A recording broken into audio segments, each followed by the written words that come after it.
खीर कदम म्हणजे खरं तर हा कोलकातामधला सर्वात फेमस डिशचा प्रकार आहे आणि ही स्वीट डिश खूपच सोपी आणि पटापट करता येण्यासारखी आहे आणि म्हणूनच सगळ्या सणांना तुम्ही ही जरूर करू शकता. गॅस ऑन करूया. 2 वाट्या मी पाणी घेतलेलं आहे. त्याच्यात 1 वाटी साखर, 4 वेलची घ्यायच्यात अख्ख्या, त्या फक्त थोड्याशा कुटायच्या आहेत आणि ह्या 4ही वेलच्या ज्या कुटलेल्या आहेत त्या सालासकट ह्याच्यात घालायच्या आहेत. कोणताही गोड पदार्थ म्हटला की मीठ आलंच, त्याच्यामुळे अगदी चिमूटभर मीठ. आपल्याला एक 10-12 केशराच्या काड्या घ्यायच्या आहेत, त्या छानपैकी ह्याच्यात घालायच्या आहेत. 300 ग्रॅम पनीर घेतलेलं आहे. हे खरं तर मी घरी करून घेतलेलं आहे. 1 लिटर दुधापासनं हे 300 ग्रॅम पनीर झालेलं आहे. दूध बॉईल करायचं, त्याच्यामध्ये थोडंसं लिंबू पिळायचं आणि छानपैकी ते फाटलं की त्याच्यातलं पाणी काढून घ्यायचं आणि हे पनीर असं ह्या क्लॉथमध्ये बांधून ठेवायचं. पूर्ण पाणी काढून टाकायचं आणि आता काय करायचं आहे, आपल्याला हे छान मळायचं आहे. हा असा पनीरचा छान गोळा तयार होतो. आता हे पनीर मळण्याच्या आधी आपल्याला इथेही लक्ष द्यायचं आहे. पनीरचा हा गोळा फक्त थोडासा असा फोडायचा आणि मी इथे फूड कलर घेतलेला आहे, तो आपल्याला दोन्ही गोळ्यांवरती छानपैकी घालून घ्यायचा आहे. थोडासा मी डार्क कलर करणार आहे.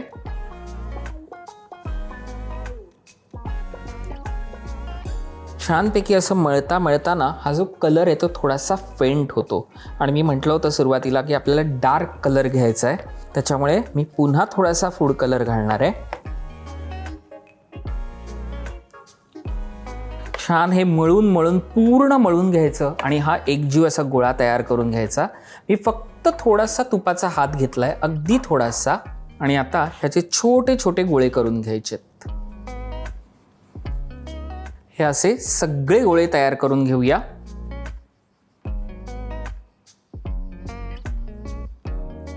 सो असे सगळे बॉल्स तयार करून घेतलेत, म्हणजे 12 बॉल्स आहेत.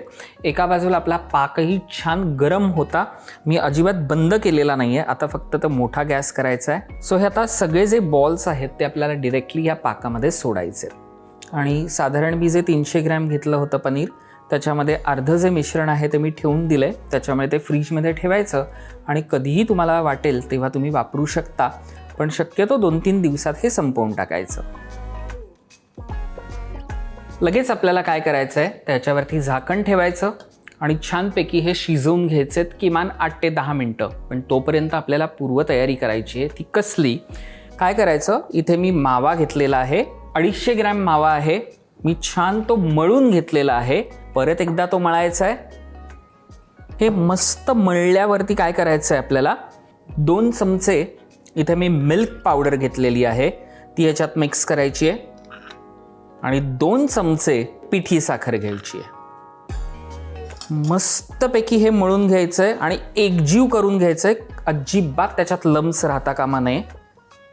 हे तर मी मळून घेतोच आहे, पण इथे 8 ते 10 मिनटं झालेली आहेत. गॅस बंद करूया, डायरेक्टली लिड काढूया.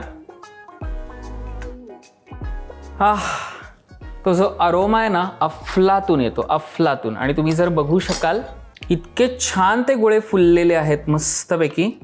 आणि आता डिरेक्टली हे सगळं मी ह्या स्ट्रेनरमध्ये घेणार आहे, म्हणजे काय होईल, पाक खालती जाईल आणि हे जे गोळे आहेत बनवलेले ते व्यवस्थित आपल्याला थंड करून घ्यायचे.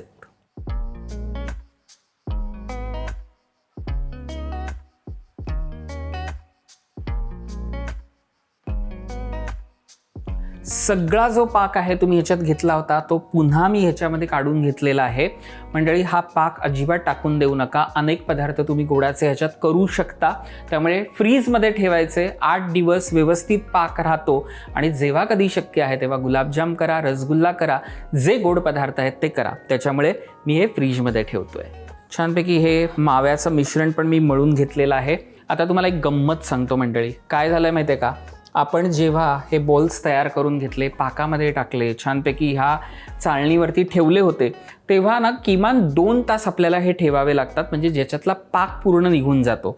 पण आपल्याकडे वेळ कमी असतो, त्यामुळे मी काय केलं, हा जो बॉल आहे तो छानपैकी पिळला आणि त्याच्यातलं पूर्ण जे पाणी आहे, रस आहे, तो काढून टाकला आणि हे छान असे बॉल्स तयार झालेत. ते मी एका प्लेटमध्ये काढून घेणार आहे. हे बॉल्स मी काढून घेतलेले आहेत. आता काय करायचं आहे, जो आपण हा माव्याचा डो केला आहे ना, आपल्याला हे जे आहे त्याला आउटर कवरिंग ह्याचं करायचं आहे. त्याच्यामुळे त्याचप्रमाणे ह्याचे छोटे छोटे गोळे करून घ्यायचे.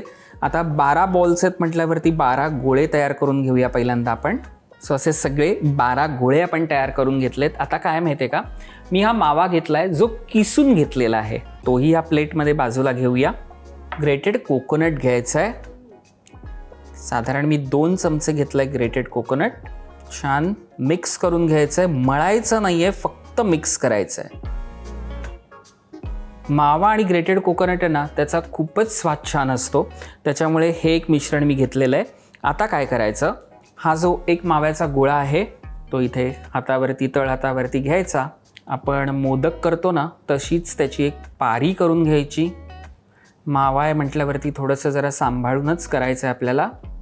आणि आता जो हा एक बॉल आहे तो घ्यायचा, इथे मध्ये ठेवायचा आणि छानपैकी हा पॅक करून घ्यायचा.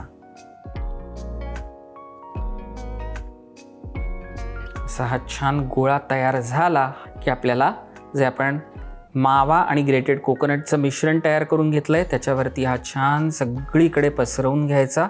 एका प्लेटवरती काढूया आणि फक्त 2 ते 3 केशराच्या काड्या आहेत त्या ह्याच्यावरती ठेवायच्या. आणि अशा प्रकारे आपण सगळे खीर कदम तयार करून घेऊया.